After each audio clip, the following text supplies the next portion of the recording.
ज्ञान योग साधना के साधनों को प्रयोग करते हुए लक्ष्य को प्राप्त किया जाए तो वह मार्ग ज्ञान योग कहलाएगा।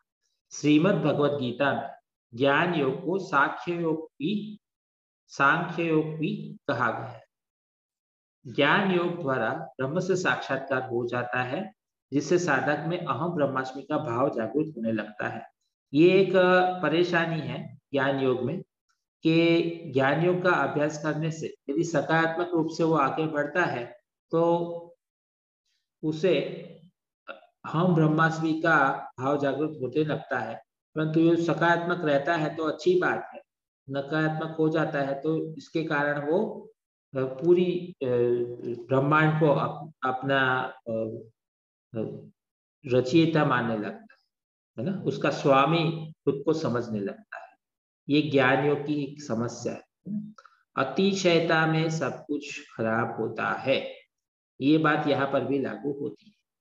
तो ज्ञान योग में ये एक समस्या आ सकती है, हर एक को नहीं आती है, कोई कोई लोगों को आता है।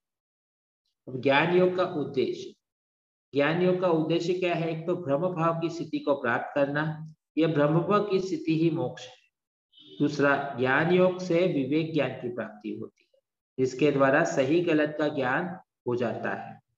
तीसरा है नित्य अनित्य का ज्ञान प्राप्त कर मनुष्य जीवन के उद्देश्य को प्राप्त करना ही ज्ञान योग का उद्देश्य, मतलब के समग्र स्वास्थ्य के साथ साथ मोक्ष की प्राप्ति है ना।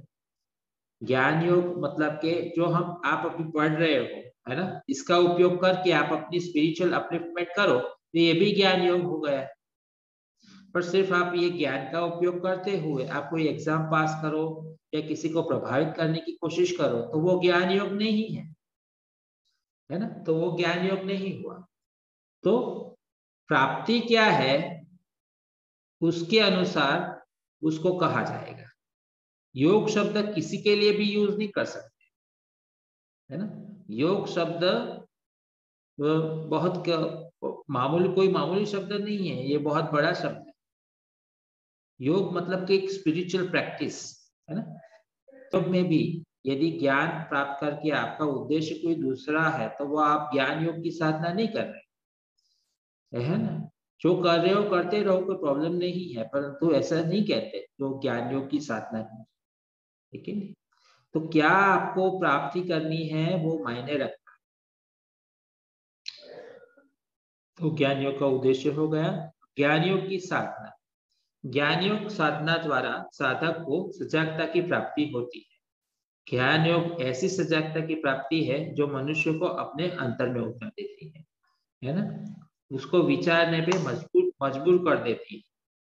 साधना से अहम ब्रह्मास्मि भाव से साधक स्वयं को ईश्वर के रूप में मानने लगता है। इस भाव का बोध होते ही वह उन सभी बंधनों से मुक्त हो जाता है। इस अंतर्ज्ञान को पाते ही उसके मन के सारे बंधन दूर हो जाते हैं तथा मनुष्य में आध्यात्मिक परिवर्तन हो जाता है ना। ज्ञान योग से अहम ब्रह्मास्मि का भाव होता है कि मैं ही ब्रह्म हूं, ये भाव पैदा हो जाता है ना। तो स्वयं को ईश्वर के रूप में समझना शुरू कर देता है। मैं हूँ मेरे कारण ही है। पर सोचना चाहिए कि सिर्फ आप ही नहीं हो, सभी लोग ही आपके जैसे हैं है ना। तो मतलब कि वो अलगता है ही नहीं। यदि अहम ब्रह्मास्मि के भाव से यदि आप सोच रहे हो तो आपके भीतर अलगता है ही नहीं, जो है सो आप ही है, वो बात सही है।